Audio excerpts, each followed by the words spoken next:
दिवा वा यदि वा रात्रौ नारीवाथ नरोऽपि वा पूजार्थं सजलं भस्म त्रिपुण्ड्रेणैव धारयेत्।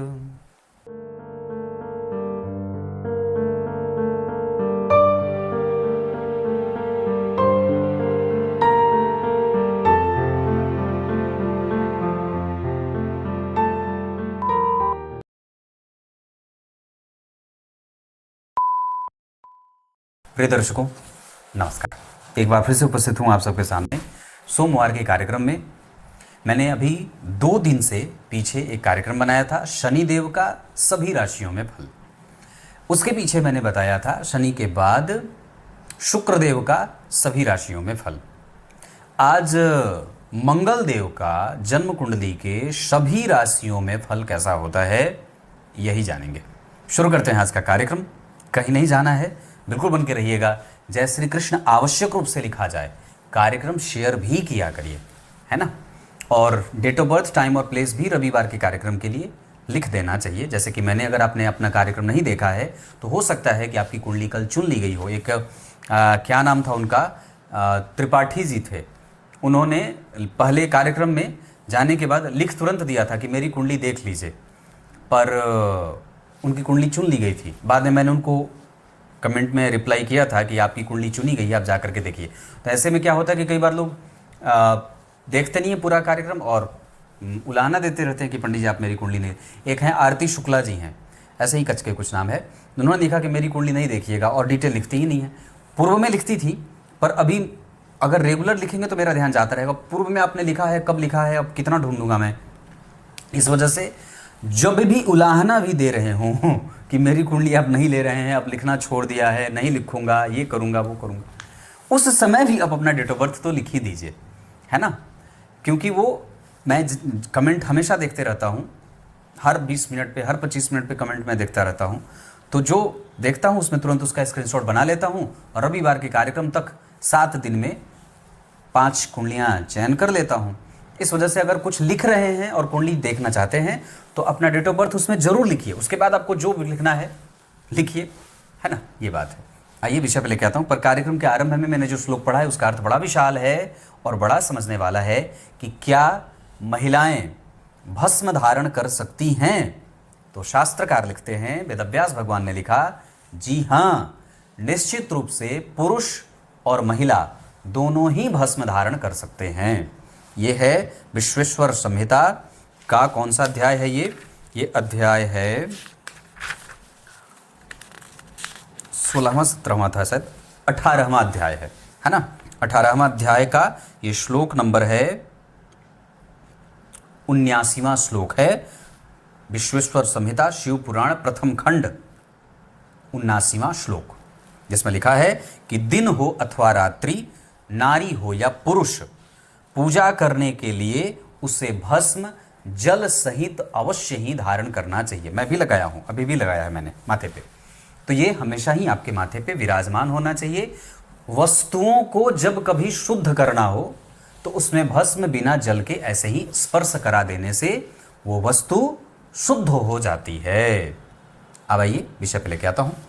बात करेंगे कि जन्म कुंडली के मंगल मेष राशि से लेकर के मीन राशि तक में कैसा परिणाम करते हैं। सबसे पहले बात करेंगे मंगल की प्रकृति कैसी है।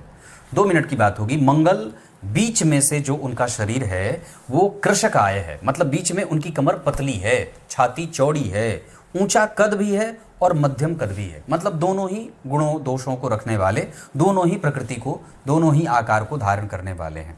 वो किसी किसी में लंबे कद वाला बना देते हैं और कभी मंगल नाटे कद के हो जाते हैं। मतलब आपने किसी ऐसे खिलाड़ी को देखा होगा अपने गांव में। मैं जब विद्यालय में यहाँ पे था तो कभी कभी गुरुजी के पास से आता था तो गांव के विद्यालय में जाता था, तो वहाँ पे एक गुप्ता नाम का लड़का था, उसको हम लोग गुप्ता ही बोलते थे। वो ऐसा ही था, एकदम पतला, एकदम बिल्कुल सरपट, और वो इतनी तेज पत्थर मारता था कि जैसे हाथ में अगर पत्थर दे दे उसको, इतनी दूर तक उसकी पत्थर जाती थी, एकदम पूरा दूर, दिखाई ना दे, इतना दूर वो पत्थर मारता था। पत्थर मारने में महारत था वो, और छोटे कद का था, एकदम बिल्कुल पतला, और व्यायाम करने में माहिर। और तुरंत पाला बदलने वाला। आप इसको मंगल की प्रकृति समझिएगा, मैं किसी लड़के से इसको जो है वो उदाहरण से समझा रहा हूँ और जो कि सही है। तो वो पाला बदलने में माहिर, और कलाओं को समझने में माहिर, कबड्डी खेलने में माहिर, अस्त्र शस्त्र चलाने में माहिर, ऐसा था। तो कहने का अर्थ है कि ऐसे ही मंगल होते हैं। व्यक्ति राजा के निकट खड़ा है, तो जिसके निकट आप जाएंगे उसी के जैसे धीरे धीरे होते जाएंगे। मतलब मंगल जो है वो राजा के सन्निकट है, तो राजा के जैसा है। सेनापति है मंगल, पर राजा नहीं है। वो अपदस्थ करके राजा बन सकता है। जैसे मुगल काल में क्या होता था, मुगल काल में क्या करते थे राजा महाराजा, उसको मार दिया, अपने ही पिता को मार दिया, अपदस्थ कर दिया, ये कर दिया, वो कर दिया, तो वो प्रकृति ही थी उन लोगों की। तो ऐसे ही ये मंगल वाले ऐसे ही होते हैं। मतलब ये प्रशासन के क्षेत्र में बड़े मजबूत होते हैं, कंधे पे स्टार लगा होता है। आईपीएस अधिकारी, समाज को कैसे टैकल करना है, हिंसा को कैसे रोकना है, किसको कौन सा लेख लिखना है, कविता कौन सी लिखनी है, उसमें थोड़ी सी रुचि होती है, बहुत ज़्यादा नहीं, पर फिर भी कलाओं की समझ होती है। देख करके ये दर्शक बड़े अच्छे होते हैं, कलाओं के दर्शक, कलाओं के कला करने वाले नहीं, कलाओं के दर्शक होते हैं। कला की समझ होती है ना। लिखने में माहिर होते हैं, पर वो सैद्धांतिक पक्षों को लिखते हैं। आईपीएस वाले कैसे लिखेंगे, वो कविता नहीं लिख सकते। कुछ कुछ में गुण ऐसा होगा कि वो लिख सकते हैं, पर उनमें दूसरे ग्रहों का प्रभाव हो सकता है। पर ऐसे मंगल वाले होते हैं। झट से पैतरा बदल जाएगा, जैसे कुश्ती में कैसे पलट जाते हैं और तुरंत सामने वाले को पटखनी दे देते हैं, तो ऐसे ही मंगल हैं। ये आपको 70 वर्ष की अवस्था है आपकी, पर फिर भी मंगल जिसकी कुंडली में लग्न में है, विराजमान है, उच्च के हैं, बलवान बैठे हैं, तो व्यक्ति फिर भी 30-35 का लगेगा, 40-50 का लगेगा। मतलब पूर्ण आयु का व्यक्ति नहीं लगेगा, ऐसा है। और जो कह दे उसको करने वाला होता है, अनुशासित होता है, एकदम बिल्कुल 4 बजे, 3 बजे, 2 बजे जब कहिए तब तैयार है। किसी की भी सेवा करनी हो तुरंत तैयार है। गुरुजनों का आदर करेगा। क्षत्रियत्व के गुण को धरने वाला, शास्त्र और शस्त्र दोनों के मर्म को समझने वाला होता है ना। गुणकारी होता है। आयुर्वेद में, भूमि में, जमीन में, जंगल में, रसायन में, इन सभी चीज़ों में, कानून में, इन सभी में इनकी रुचि बड़ी अद्भुत होती है। नक्काशी करने में बड़ी अच्छी जानकारी होती है। मिट्टी के कपड़े, मिट्टी के खिलौने, मिट्टी के जो पात्र बनते हैं, वो इन लोगों में बड़ा अच्छा होता है ना। मतलब मंगल वालों में। मंगल अगर मेष राशि के बैठेंगे तो इसमें कोई हर्ज नहीं है कि वो जातक को कितना पराक्रमी बनाएंगे। आप ये सोच भी नहीं सकते कि मंगल आपकी कुंडली में अगर मेष राशि के बैठे हैं, विशेषतः अगर लग्न में, तो ये कहना नहीं है कि व्यक्ति वो कितना शतायु है, मजबूत है, रिस्पॉन्सिबल है, कैटेगरी धारण करने वाला है। उसको पता है कि किसको प्रायोरिटी में रखना है और सेकंड कैटेगरी में कौन है, तीसरे प्रायोरिटी में कौन है, ये ऐसे। और सामने वाले को कौन सा उत्तर देना है, ये मंगल वालों को बहुत अच्छे तरीके से पता होता है, विशेषतः मेष वालों को। राजनीति, चरित्र निर्माण, समाज की सुरक्षा, अस्त्र शस्त्रों की जानकारी, डिप्लोमेसी, स्वायत्तता, राजदूत, जज, वकील, अफीम की खेती, रासायनिक चीज़ों को समझने वाला, ऐसा ये मेष राशि के बना देते हैं। ये धनवान भी बनाते हैं, पर राजा से थोड़ा कम धनी होता है। राजा के जैसा सुख भोगेगा, राजा से थोड़ा ही नीचे है, पर राजा के जैसा नहीं है। मतलब ये एकदम बिल्कुल राजा के तुरंत बाद जो आता है वही है सेनापति। और कोई जरूरी नहीं है वो महामंत्री भी हो सकता है ना। आधिपत्य स्थापित करना, कैसे बैलेंस करना है, साम्राज्य का विस्तार कैसे करना है, डिप्लोमेसी कितनी तगड़ी रखनी है। हो सकता है कि हमारे जो राजदूत होते हों वो ऐसे ही मंगल वाले होते हों। क्लियर है। वृष राशि के मंगल अच्छे नहीं होते। बहुत सैद्धांतिक बात बताऊंगा। यहाँ वो व्यक्ति को धनहीन बनाने में माहिर करते हैं। व्यक्ति अपनी अवस्था समझता नहीं है, अपना व्यय नहीं समझता, अपना बजट नहीं समझता है, अपने गुण दोषों से दूर रहता है और प्रायः पैतृक संपत्ति का हनन करने वाला, गलत मैत्री में जाने वाला, कुसंग में जाने वाला, वेश्यावृत्ति में लीन रहना, गलत लोगों की संगति में जाकर के भोजन मांस में बहुत लिप्त रहे, शराब, जुआ, सट्टा, लॉटरी, इन सभी चीज़ों पे मेहनत करके धन न कमाए, एकदम मतलब अय्यास प्रवृत्ति का हो जाता है, ये ठीक नहीं होता, मतलब ये ठीक नहीं होते। मिथुन के मंगल अच्छे होते हैं, भले नीचा विलासी हैं, एक्टिवेशन उनका थोड़ा कम होगा, पर मिथुन के मंगल व्यक्ति को बड़ा सुखी बनाते हैं, चिरायु बनाते हैं, समझदार बनाते हैं। कृशकाय शरीर का नहीं होता, यहां वो थोड़े से थुलथुले हो जाते हैं।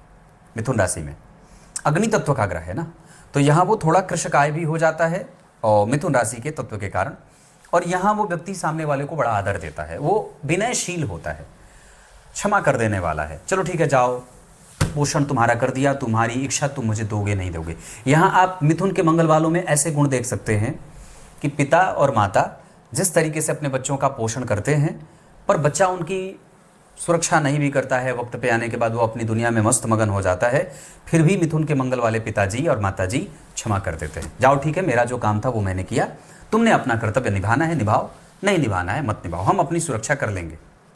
ऐसा ये हो सकता है कि बागबान फिल्म में जो अमिताभ बच्चन जी ने किरदार निभाया है, वैसे ही शायद ये मंगल वाले होते हैं, मिथुन के मंगल वाले। आपको मैं उदाहरण जो दे रहा हूँ उसको समझिएगा। मैंने पूर्व में विदेश वाली बात कही थी, और वृष राशि के मंगल जो होते हैं वो आपको उदाहरण दूँ तो कैसा कि अपने पराक्रम का गलत इस्तेमाल कर लेना दूसरों को सताने में, और कई बार गलत संगति में जाकर के आप ऐसे समाज के कितने वर्ग, उतने उदाहरण तो बहुत भरे पड़े हैं, तो आप उठा करके देख लीजिए। तो मिथुन के मंगल अच्छे होते हैं, मतलब यहाँ व्यक्ति क्षमाशील, दयावान, कुशाग्र, धर्म अर्थ को समझना, मोक्ष के मार्ग को समझना, भाग्यशाली और दानी होता है। ठीक है, यहाँ एक बात और होती है कि यहाँ ये कई बार धोखा खा जाता है लोगों को पहचानने में। हाँ, पैसा अटक जाएगा, पैसा देंगे अटक जाएगा, शत्रुता बनी रहती है और कोई ना कोई शत्रु जीवन में बना रहेगा। हालांकि बहुत ज़्यादा बार ये देखने को मिलेगा कि वो शत्रु हावी नहीं होंगे और आपको सामने से ऐसे आकर के आपका विरोध नहीं करेंगे, वो छुपे हुए शत्रु होते हैं, गुप्त शत्रु जिसको कह सकते हैं, है ना। आपके ऑफिस में ही कितने लोग हैं जो आपकी प्रगति से, आपकी अच्छाई से जलते हैं कि आपकी इतनी अच्छाई, आप इतने अच्छे क्यों हैं। तो ये मिथुन के मंगल वाले इतने अच्छे होते हैं कि इनके शत्रु कई बार बन जाते हैं, पर वो शत्रु हावी नहीं होते और आपका नुकसान नहीं करते, बाद में चल करके वो भी स्वयं आपके मित्र बन ही जाते हैं। ऐसा मिथुन का मंगल। कर्क के मंगल ठीक नहीं होते, ये तो नीच के होते ही हैं। तो यहाँ व्यक्ति भविष्य को नहीं देख पाता है, अपनी समस्याओं को समझ नहीं पाता है। चरित्र के निर्माण में तो ठीक होता है, पर वो बहुत ज़्यादा एक पक्षीय हो जाता है। या तो मित्र को बहुत ज़्यादा मित्रता बहुत ज़्यादा चली जाए कि परिवार छूट जाए, या शत्रुता बहुत ज़्यादा चली जाए कि परिवार छूट जाए, बहुत ज़्यादा व्यय करने लग जाए कि गणित पीछे रह जाए, बजट बनाए ही नहीं, या बहुत ज़्यादा कंजूस हो जाए। मतलब अब आप समझ रहे हैं ना कि वो बैलेंस नहीं है। बहुत समझिएगा कि ऐसा व्यक्ति है जो समझ नहीं पा रहा है कि उसका धन कहाँ खर्च करना है, उसको अपनी मैत्री कहाँ खर्च करनी है, उसको अपना पराक्रम कहाँ खर्च करना है, और उसको अपना इमोशन कहाँ खर्च करना है। ऐसे मंगल कर्क के होते हैं। यहाँ व्यक्ति रक्त संचार, रक्तचाप, रक्त से संबंधित इन्फेक्शन, पाचन तंत्र, नेत्र ज्योति और कफ जनित समस्याओं से परेशान होते देखा जाता है। वृष के मंगल पाचन तंत्र में गड़बड़ी करते हैं, भूल गया था मैं उस समय बताना। वृष राशि के मंगल जो हैं वो जठराग्नि पे काम करते हैं, कमजोर करते हैं उसको। मेष और मिथुन के मंगल जठराग्नि भी ठीक है, भोजन भी ठीक है, और उसको पता है कि कितना मुझे भोजन करना है। कर्क वाले में यहाँ पे रक्त से संबंधित समस्या और हार्मोनल डिसबैलेंस देखने को मिलता है। कपकपी होती है, व्यक्ति कई बार क्रोध आए तो जल जाए, क्रोध से समस्या होती है। अगर महिला की कुंडली में नीच के मंगल है तो पति का संपूर्ण अट्रैक्शन प्राप्त नहीं होता है, और अगर पुरुष की कुंडली में नीच के मंगल है तो उसका निर्णय गड़बड़ होता है। ऐसे लोगों को विवाह आदि, मित्रता, धन का लेन देन, पार्टनरशिप, व्यापार में इन्वेस्टमेंट करने से कर्क के मंगल वालों को बचना चाहिए। यहां तक समझ में आ गई। अब बात करते हैं सिंह के मंगल। एक संतति होगी और वो भी बड़ी चिरायु होगी, मतलब वो कई बार बहुत आयु वाली हो जाती है। सिंह के मंगल वाले पराक्रमी, हठी, सिद्धांतवादी, पालन न करना नियमों का, अपने लिए नियम नहीं बनाएंगे।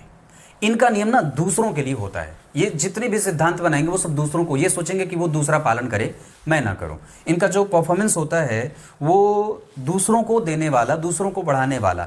ये मतलब रास्ता दिखा करके, कई बार आपने देखा होगा कि एक घर में 5 लोग हैं, प्लानिंग जिसके सिंह में मंगल है उन्होंने प्लानिंग सेट कर दी, ये बता दिया कि ऐसे ऐसे होगा, ऐसे ऐसे करना है, ऐसे ऐसे चीज़ें करनी हैं, ऐसा होगा, पर करेंगे कुछ नहीं।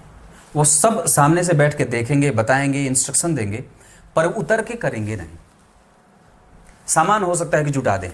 जैसे गांव में मैं अपनी बात करूं तो मेरे गांव में मेरे पिताजी मेहनत शरीर से नहीं करेंगे, पर बाकी जो मेरे दो चाचा हैं उन लोगों को इंस्ट्रक्शन दे देंगे, बता देंगे, आदमी जुटा देंगे, मजदूरों की व्यवस्था कर देंगे, पैसे का प्रबंध कर देंगे, पर बैठे रहेंगे, काम नहीं करेंगे। तो ऐसा होता है, सिंह के मंगल वाले ऐसे ही होते हैं।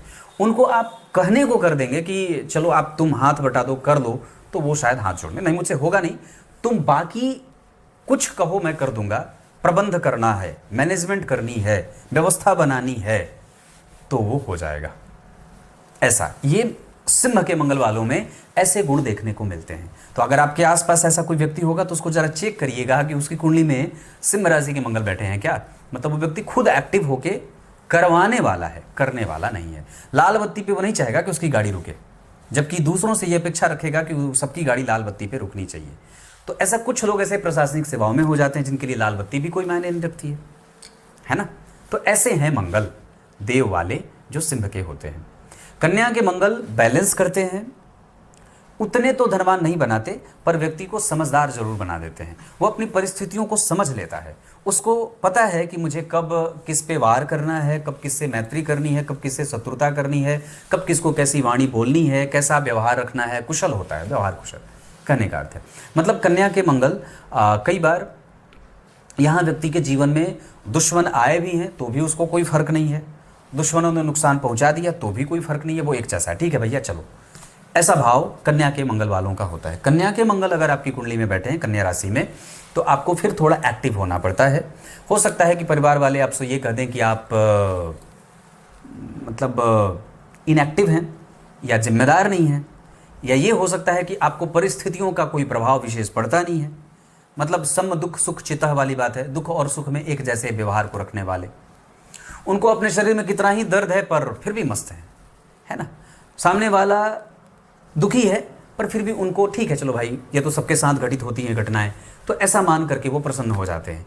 या कई बार वो बहुत ज़्यादा दुनिया में घुसे नहीं होते हैं, थोड़े अलग थलग से रहते हैं, है ना। उनकी कुशाग्रता बस उनके लिए होती है। पर हाँ एक बात होगी कि मदद उनसे लेना हो तो आप ले लीजिए, है ना। ऐसा जैसे लगान फिल्म में या आप अगर किसी ऐसे तरीके से ऐसे व्यक्ति को देख सकते हैं जिसके अंदर गुण तो बहुत हैं, वो जो जिसका चयन अंतिम में होता है, कचरा जिनको बोलते हैं, वही था ना वो लगान फिल्म में। तो वो मैंने फिल्म देखी थी, बहुत पुराना है, बहुत पुरानी फिल्म है, तो उसको मैंने 3-4 बार देखा। उसमें क्रिकेट ही तो है पूरा, तो उसमें वो जो अभिनय है जो शूद्र वर्ण के हैं, जिन पे होती है कि इनको खेल में शामिल किया जाए कि नहीं किया जाए, तो वैसे ही वो कन्या के मंगल वाले होते हैं, जहां उनके गुण दोषों को समाज लेगा नहीं लेगा, उनका फायदा लिया जाए या नहीं लिया जाए, पर उनके पास है, क्वालिटी है। तो ऐसे कन्या के मंगल वाले होते हैं। तुला के मंगल ठीक नहीं होते। तुला राशि के मंगल निकृष्ट, पापी, वेश्यागामी, गलत स्त्री, गलत मैत्री, गलत लोग, गलत चरित्र, गलत सब ठीक नहीं होता। मतलब तुला के मंगल के बारे में मैंने प्रकट ऐसे कई बार कही है कुंडली विश्लेषण में कि तुला के मंगल ठीक नहीं होते। ये आपके व्यापार में भी अव्यवहारिकता देते हैं, व्यवहार में भी अव्यवहारिकता देते हैं, राजनीति में भी अव्यवहारिकता देते हैं। व्यक्ति नुकसान नफ़ा झेलने वाला, उठा पटक भरी जिंदगी को जीने वाला, और गलत मैत्री, गलत चीज़ें, ये ठीक नहीं होता। इसकी प्रशंसा नहीं की जा सकती। तुला के मंगल बहुत भगवान भरोसे होते हैं। वृश्चिक के मंगल राजनीति, सेना, रसायन, वन जंगल पर्वत और प्रतियोगिता आदि में करने वाला, उसका काम रुकता है, उसके काम एक बार में नहीं बनते, थोड़ा रोगजनक होता है, हार्मोनल डिसबैलेंस, रक्त प्रभावित होता है, रक्त में इन्फेक्शन होता है, पाचन तंत्र गड़बड़ होता है, नेत्र ज्योति कमज़ोर होती है, माता पिता से मतभेद करने वाला होता है। वो चाहता है कि माता पिता मेरे जैसे हो जाएं, जैसे आजकल के बच्चे कई बार चाहते हैं ना कि मेरे जैसे क्यों नहीं है। तो सामान्य बात है कि भाई उनका चश्मा 50 साल पुराना है, 40 साल पुराना है, आप उसका चश्मा अपने चश्मे से कैसे देख रहे हैं। आप चाहते हैं कि आप 30 साल के हैं तो आप ही की जैसे आपके पिता के भी चश्मे का जो फ्रेम है वो हो जाए, तो वो नहीं हो सकता। तो वृश्चिक के मंगल वाले ऐसे ही होते हैं, वो चाहते हैं कि दुनिया उनके जैसी हो जाए या उनके जैसे ही सब लोग हो जाएं, ऐसा तो संभव है नहीं। इस वजह से इनके प्रायः शत्रु बन जाते हैं, घर परिवार के लोग ही इनके विपक्ष में चले जाते हैं। तो वृश्चिक के मंगल वाले ऐसे कई बार होते हैं जहां पे उनके घर में 5 लोग हैं तो हो सकता है कि 3 लोग 4 लोग उनके शत्रु हों, किसी एक व्यक्ति से असंतुलित मैत्री होती है, वो भी बहुत ज़्यादा रेगुलर नहीं है। तो वृश्चिक के मंगल वाले ऐसे होते हैं, काम रुकता है, प्रगति थोड़ी बाधित होती है, मेहनत थोड़ी करनी पड़ती है, कुशाग्रता, कंसंट्रेशन। हाँ, लेकिन एक बात जरूर होती है कि इनका काम बड़ा स्पष्ट होता है। ये काम गलत और गंदा, मतलब गलत तो करते हैं पर गंदा नहीं करते, मतलब चीज़ें लटका करके नहीं रखते हैं। कर दिया तो कर दिया, नहीं कर दिया तो नहीं कर दिया। सैद्धांतिक पक्षों में कई बार इनको देखते बनता है, साबुन यहाँ क्यों रखा है, तौलिया यहाँ क्यों डाला हुआ है, कपड़े ऐसे क्यों हैं, बेडशीट ऐसे क्यों है, इन सभी चीज़ों पर उनका ध्यान ज़्यादा रहता है। बाकी मित्र उनके गलत मित्र ज़्यादा होते हैं, कम, और अच्छे मित्र कम होते हैं। ये वृश्चिक के मंगल हैं। यहाँ पे वृश्चिक के मंगल व्यक्ति को कई बार अपना धन या व्यापार करने वाला, खाली व्यापार ही करता रहे, खाली दिमाग में पैसा पैसा ही करता रहे, मतलब परिवार के लिए पैसा कमा रहा है पर परिवार को देगा नहीं। दिमाग में परिवार में कोई बीमार भी है पर फिर भी परिवार को लेकर के उतनी चिंता नहीं है जितना धन कमाने को लेकर के है। मतलब एक तरफ सिर्फ धन और एक तरफ पूरा परिवार, जिसमें इनका ध्यान धन की तरफ ज़्यादा है, परिवार की तरफ थोड़ा कम सा है। धनु के मंगल अच्छे होते हैं, धनवान, सुखी, चरित्रवान, गुणी, ज्ञानी, मैत्री बड़ी अच्छी होती है। ये मित्र के लिए मर कट जाएं धनु वाले। धनु के मंगल बड़े अच्छे, माता पिता, भाई बहन सबका ख्याल रखना, दार्शनिकता, पोषक, समाज में दिशाहीन तंत्र को दिशा देने वाला, प्रेरणा देने वाला, प्रेरणा के स्रोत बनने वाले धनु के मंगल वाले होते हैं। धनु राशि के मंगल में एक चीज और होती है कि यहाँ व्यक्ति कई बार दूसरों के लिए काम करते देखा जाता है, या ये कह सकते हैं कि वो अपना कारोबार विशुद्ध, अपना व्यापार ना करके किसी दूसरे के साथ पार्टनरशिप में काम करते देखा जाता है। या ये भी कह सकते हैं कि यहाँ धनु के मंगल व्यक्ति को कई बार चरित्र निर्माण की आवश्यकता है ऐसा संदेश देने वाले होते हैं। यहाँ व्यक्ति कई बार अपने से बहुत छोटी उम्र की बच्चियों पे, जो बहनें हैं, बेटी की उम्र की है, उस पर भी गलत दृष्टि डालने वाला हो जाता है। तो ऐसा न हो, ये धनु के मंगल को ध्यान रखना चाहिए। मकर के मंगल तो आप लोग जानते हैं, उच्च के हैं, बहुत प्रभावशाली हैं, व्यक्तित्व अच्छा है, आईएएस बन जाए, आईपीएस बन जाए, राजनेता बन जाए, बड़ा वैज्ञानिक बन जाए, चिर परिचित दुनिया भर में नाम कमाने वाला बन जाए। तो ये या तो यश, कीर्ति, मान, सम्मान, पद, प्रतिष्ठा, ये सब मामले में मकर के मंगल अच्छे होते हैं। नुकसान देते हैं कुंभ के मंगल। ये व्यक्ति को नुकसान में ले जाने वाले चोट चपेट घटनाओं में, पहाड़ से गिर जाए, विषपान कर ले, आत्महत्या का विचार आने लगे, कुंठा, जागृति, परेशानी, हतप्रभ हो जाना, तुरंत घबरा जाना, बैलेंस नहीं कर पाना, ये जो नुकसान होता है ये कुंभ के मंगल से होता है। खास करके अगर उस पर राहु की दृष्टि पड़ जाए और आपकी कुंडली में पहले से ही चंद्रमा कमज़ोर हैं तो ये कुंभ के मंगल और भी नुकसानदायक हो जाते हैं। मतलब कुंभ के मंगल के बारे में कई बार हमें बहुत ज़्यादा स्ट्रिक्ट होना पड़ता है। अपनी मैत्री, अपना व्यय, अपना कारोबार और निरंतरता, निरंतर काम करिए। यहाँ पे आपको थोड़ा देर से परिणाम मिलता है, आपका एक्सपेक्टेशन बढ़ जाता है, निर्णय गलत होने लगते हैं, मित्रता गलत हो जाती है, इन्वेस्टमेंट गलत हो जाता है, व्यापार पक्ष निगेटिव जाने लगता है। तो यहाँ पे आपको संतुलन बनाने की आवश्यकता होती है। ऐसे लोगों को गुरु दीक्षा ले लेनी चाहिए, गुरु के सानिध्य में रहना चाहिए और अपने मेंटोर को, जो आपके प्रेरणा के स्रोत जिनको आप मानते हैं समाज में, उसके साथ हमेशा तारतम्य बना करके रखना चाहिए।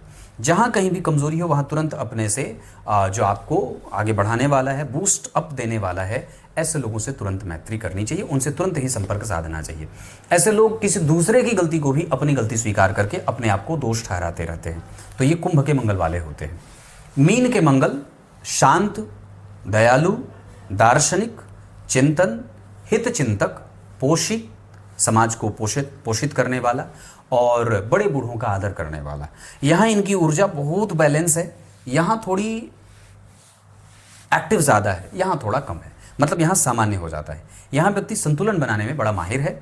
क्रोध और क्षमा, दया और अनुशासन, ये सब बड़ा बिल्कुल जितना होना चाहिए ना, जैसे आपने कभी किसी को देखा होगा कि उसमें बिल्कुल ही सारी चीज़ें पर्याप्त मात्रा में, जितना है उतना है, जितना होना चाहिए उतना है, जितना नमक डालना है उतना ही डालें, जितना चीनी डालना है उतना डालें, एकदम बिल्कुल बढ़िया।